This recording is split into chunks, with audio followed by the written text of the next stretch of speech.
नमस्कार, स्वागत है आपका सारा देश 100 खबरों में। मैं आपके साथ पायल भुयल। प्रधानमंत्री नरेंद्र मोदी आज रूस की यात्रा के लिए रवाना होंगे। वो दोपहर 1 बजे दिल्ली से मॉस्को के लिए रवाना होंगे। इस यात्रा के दौरान उनके साथ निजी और सार्वजनिक क्षेत्र की कंपनियों के सीईओ और आला अफसर भी होंगे। 2 दिन की यात्रा के दौरान प्रधानमंत्री मोदी मॉस्को में 16वें भारत रूस सालाना शिखर सम्मेलन में शामिल होंगे। तय कार्यक्रम के मुताबिक रूस के राष्ट्रपति व्लादिमीर पुतिन की ओर से प्रधानमंत्री मोदी को आज रात एक निजी रात्रि भोज दिया जाएगा। शिखर सम्मेलन 24 दिसंबर यानी कि कल होगा। दोनों नेता क्रेमलिन में भारत और रूस की कंपनियों के मुख्य कार्यकारी अधिकारियों के साथ वार्ता भी करेंगे। प्रधानमंत्री मोदी मॉस्को में एक्सपो सेंटर में भारतीय समुदाय को भी संबोधित करेंगे। इस यात्रा में कई द्विपक्षीय समझौते पर हस्ताक्षर हो सकते हैं, जिसमें व्यापार से जुड़े समझौते महत्वपूर्ण होंगे। प्रधानमंत्री मोदी के रूस दौरे पर न सिर्फ बड़े रक्षा सौदे होने की संभावना है, बल्कि इनसे मेक इन इंडिया योजना को भी बड़ी ताकत मिलेगी,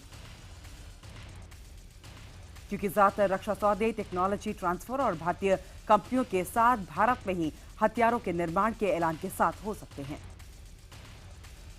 वहीं रूस न्यूज एजेंसी को दिए एक इंटरव्यू में प्रधानमंत्री मोदी ने कहा है कि रूस मेक इन इंडिया प्रोजेक्ट में भारत का सबसे बड़ा पार्टनर हो सकता है, वो भी रक्षा क्षेत्र में। इसके अलावा मोदी ने कहा है कि रूस के सहयोग से एक परमाणु रिएक्टर काम कर रहा है। आने वाले दिनों में 12 परमाणु रिएक्टर बनाने हैं। संसद के शीत सत्र का आज आखिरी दिन है। संसद की कार्यवाही को लेकर लोकल सर्कल्स नाम की एक सोशल वेबसाइट ने एक सर्वे कराया। इस सर्वे में शामिल हुए 19,000 से ज्यादा लोगों ने अपनी राय रखी। आपको बता दें कि ये लगभग पूरा सत्र विपक्ष के हंगामे की भेंट चढ़ चुका है, जिसकी वजह से जीएसटी जैसे कई अहम बिल संसद में पेश नहीं हो पाए। लोकल सर्कल के इस सर्वे के मुताबिक 92% लोग मानते हैं कि बर्बाद किए गए दिनों के लिए संसद का सत्र बढ़ाना चाहिए।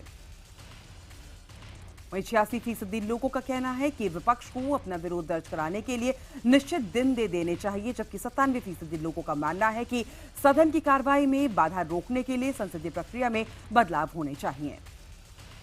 सर्वे में 90% लोग मानते हैं कि सदन की कार्यवाही रोकने से देश की अर्थव्यवस्था को नुकसान पहुंच रहा है, जबकि 94% लोगों का कहना है कि इससे सरकारी कामकाज पर भी असर पड़ता है।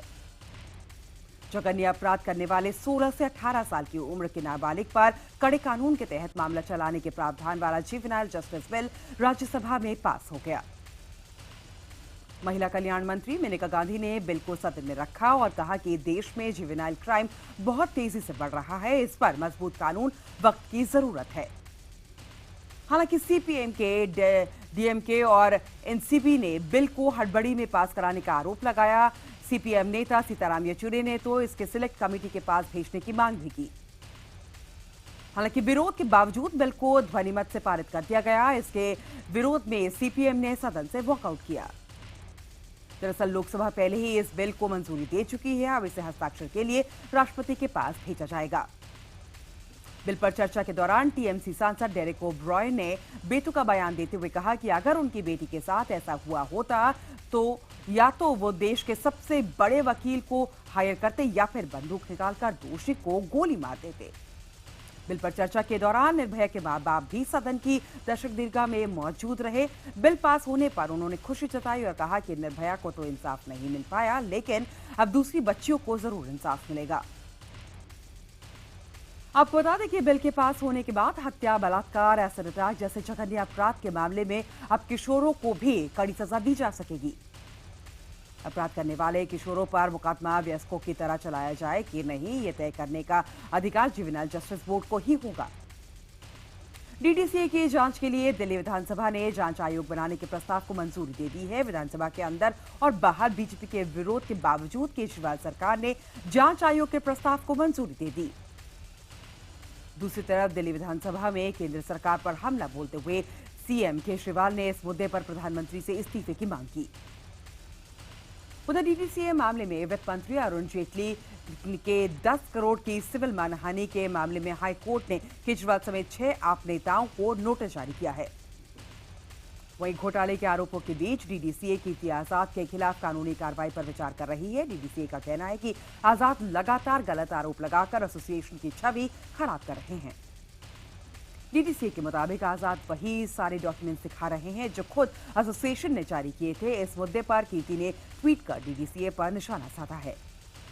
वहीं आम आदमी पार्टी आज दिल्ली के रेसकोर्स मेट्रो स्टेशन पर अरुण जेटली के इस्तीफे की मांग को लेकर विरोध प्रदर्शन करेगी। प्रधानमंत्री मोदी ने डीडीसीए विवाद में फंसे अरुण जेटली का समर्थन किया है। उन्होंने कहा है कि जिस तरह लालकृष्ण आडवाणी को हवाला मामले में फंसाने की कोशिश की, लेकिन वो पाक साफ निकले, ऐसा ही अरुण जेटली के मामले में होगा। डीडीसीए मामले को पूर्व गृह सचिव और बीजेपी सांसद आरके सिंह ने क्रिकेट से जुड़ी दो हस्तियों के बीच का विवाद करार दिया है। आरके सिंह के मुताबिक सांसद कीर्ति आजाद और केंद्रीय मंत्री अरुण जेटली के बीच चल रहे विवाद के बीच पार्टी को नहीं पड़ना चाहिए। पंजाब के स्वास्थ्य मंत्री सुरजीत सिंह जियानी ने पहले तो शराब को नशा ही मानने से इनकार किया, लेकिन IBN 7 के खास शो में हम तो पूछेंगे में हमारे मैनेजिंग एडिटर सुमित अवस्थी से बातचीत में वो अपने बयान से पूरी तरीके से पलटते हुए नजर आए। उनका कहना था कि उनके कहने का वो मतलब नहीं था जो निकाला गया। अब वो ये कहते नजर आ रहे हैं कि शराब बेहद खराब चीज है। आपको बता दें कि इससे पहले सुरजीत सिंह जियानी ने कहा था कि मैं शराब को नशा नहीं मानता, अगर आप मानेंगे तो 90% नशेड़ी हो जाएंगे।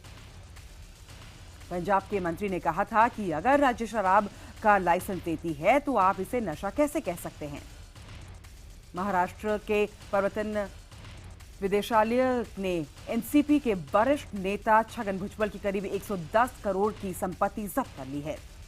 भुजबल पर आरोप है कि उन्होंने दिल्ली के महाराष्ट्र सदन में एक इमारत निर्माण के लिए नियमों को ताक पर रखकर एक कंपनी को कॉन्ट्रैक्ट दिया। दूसरी तरफ छगन भुजबल ने इसे सरकार की ओर से की गई बदले की कार्रवाई करार दिया है। भुजबल ने आरोप पर सफाई देते हुए कहा है कि जब्त की गई संपत्ति से उनका कोई संबंध नहीं है। कांग्रेस उपाध्यक्ष राहुल गांधी आज अपने संसदीय क्षेत्र अमेठी के दौरा पर हैं। इस दौरान राहुल क्षेत्र के नवनिर्वाचित प्रधान और पंचायत सदस्यों से मुलाकात करेंगे। नेशनल हेराल्ड केस में कोर्ट के सामने पेश होने के बाद राहुल गांधी पहली बार अमेठी के दौरे पर रहेंगे। यहां राहुल 2 दिन तक रहेंगे। देश की राजधानी दिल्ली में सैकड़ों लोगों की जान बचाने वाले शहीदों को आज पूरे सम्मान के साथ सलामी दी जाएगी। इन सभी जवानों को आज सुबह 10 बजे सफदरजंग एयरपोर्ट पर गार्ड ऑफ ऑनर दिया जाएगा और उसके बाद पूरे सम्मान के साथ इन सभी शवों को उनके परिवार वालों को सौंप दिया जाएगा।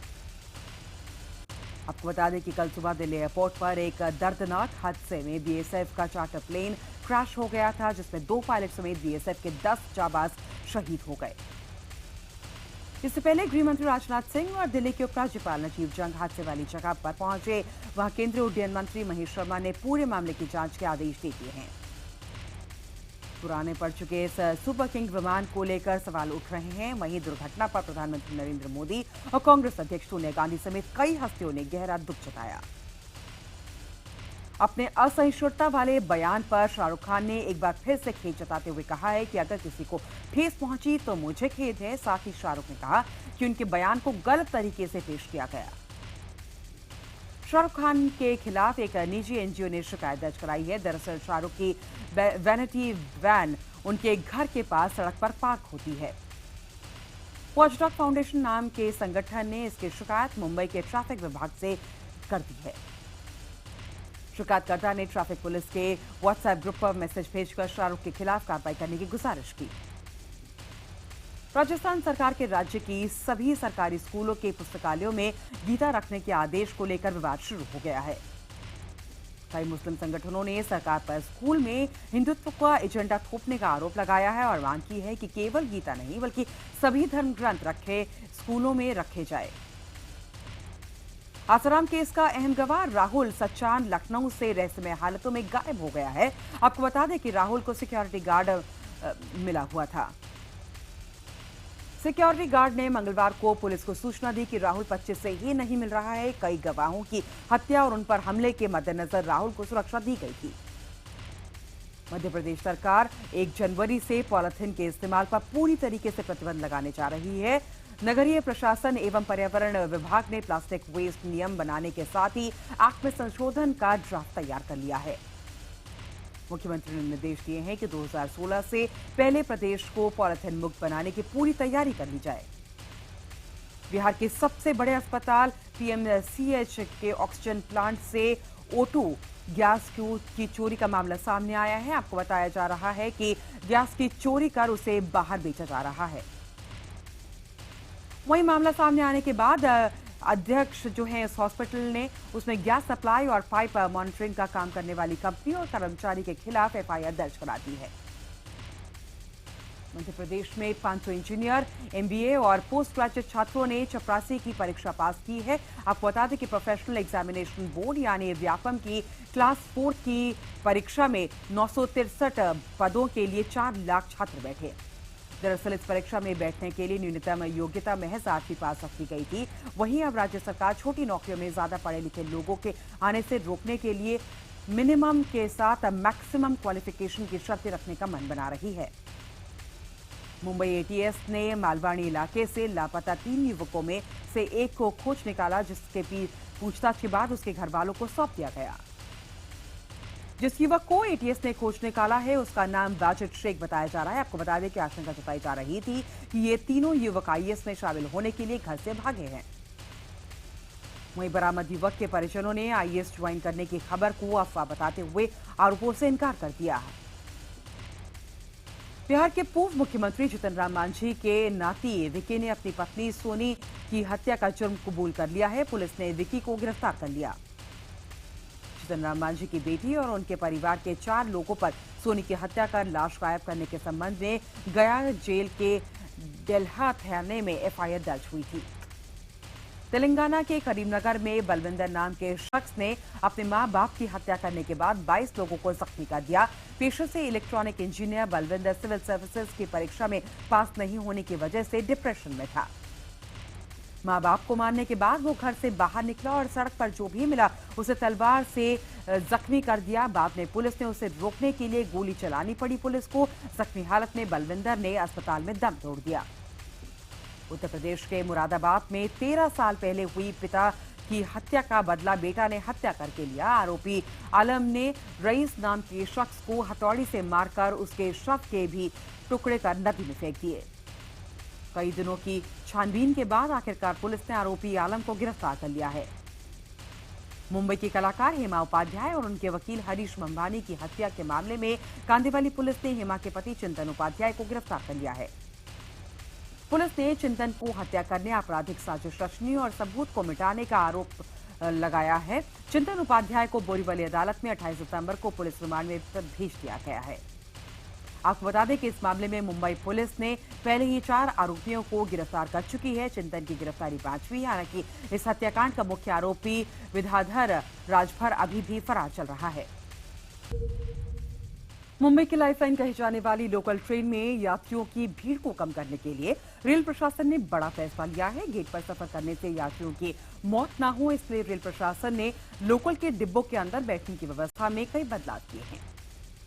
रेलवे प्रशासन का दावा है कि इन बदलावों की वजह से ज्यादा यात्री लोकल के अंदर खड़े रहकर सफर कर सकेंगे। अगले कुछ दिनों में ये लोकल ट्रेन ट्रायल बेस पर रेल पटरियों पर दौड़ने लगेंगी। आपको बता दें कि अगर लोकल ट्रेनों में किए गए ये बदलाव यात्रियों को पसंद आ गए तो रेलवे प्रशासन अगले साल से इन ट्रेनों की नियमित रूप से इनको शुरू कर देगा। उत्तर प्रदेश के आजमगढ़ में पूर्व ग्राम प्रधान के समर्थकों ने वर्तमान ग्राम प्रधान के समर्थकों पर ताबड़तोड़ गोलियां बरसाई। गोलीबारी में ग्राम प्रधान के भतीजे की मौके पर ही मौत हो गई, जबकि 3 समर्थक घायल हो गए। उत्तर प्रदेश के रामपुर में एक युवती को जलाकर मारने का मामला सामने आया है। युवती की जली शव घर के पीछे से बरामद की गई। पुलिस ने शव को पोस्टमार्टम के लिए भेज दिया है। पुलिस हत्या की वजह ऑनर किलिंग को मान रही है। दिल्ली के रोहिणी में 19 दिसंबर को बुजुर्ग महिला की हत्या की गुत्थी को सुलझा लिया गया है। पुलिस ने हत्या के आरोप में ड्रग एडिक्ट पोते और उसके साथी को गिरफ्तार कर लिया है। पुलिस के मुताबिक नशे के लिए पोते ने अपने एक साथी के साथ मिलकर दादी की हत्या कर दी। हैदराबाद पुलिस ने 2 बड़े गिरोह के सदस्य को गिरफ्तार कर भारी मात्रा में लूटे गए जेवर और नकदी बरामद की है। पुलिस कमिश्नर सीवी आनंद के मुताबिक लुटेरों ने इस साल 5 बड़े बैंकों को लूटा था। पकड़े गए एक लुटेरे मुरुगन को फिल्म प्रोड्यूसर, जबकि दूसरे सुरेश को फिल्म हीरो बनने का शौक था। इन्होंने राजमल नाम के प्रोडक्शन कंपनी भी बनाई थी। झारखंड के सरायकेला में पावर ग्रिड के टावर पर महिला का शव लटका हुआ मिला। पुलिस ने कड़ी मशक्कत के बाद शव को नीचे उतारकर उसे पोस्टमार्टम के लिए भेज दिया है। हाई टेंशन तार के बीच 180 फीट ऊंचे टावर पर हुई मौत ने सबके को अचंभे में डाल दिया है। हालांकि फौरी तौर पर यह आत्महत्या का मामला माना जा रहा है। आपको बता दें कि महिला के गले में साड़ी का भी फंदा लगा हुआ था, साथ ही उसके पैर में कटे के निशान भी मिले हैं। भोपाल के जहांगीराबाद इलाके में 10वीं के छात्र की हत्या के बाद परिजनों ने हत्या का आरोप साथ पढ़ने वाले छात्रों पर लगाया है। परिजनों का आरोप है कि स्कूल से आने के बाद कुछ लड़के उसे अपने साथ ले गए और उसकी हत्या कर दी। वहीं पुलिस ने कुछ छात्रों को हिरासत में लेकर पूछताछ शुरू कर दी है। सूत्र के मुताबिक मामला प्रेम प्रसंग का बताया जा रहा है। दरअसल छात्र साथ पढ़ने वाली लड़की से प्यार करता था, जिसके चलते उसकी हत्या की गई। मध्य प्रदेश के हरदा जिले में प्रेम विवाह से नाराज भाई ने अपने जीजा को देसी कट्टे से गोली मार दी। घटना के में घायल राजेश नाम के शख्स को अस्पताल में भर्ती कराया गया है। दरअसल राजेश ने प्रदीप की बहन से प्रेम विवाह किया था, जिसके चलते प्रदीप राजेश से नाराज था और राजेश के घर लौटते समय उसने अपने साथियों के साथ उस पर फायरिंग कर दी। करीब 1.5 साल बाद टी20 टीम में वापसी करने वाले युवराज सिंह वनडे टीम में न चुने जाने से थोड़ा दुखी हैं।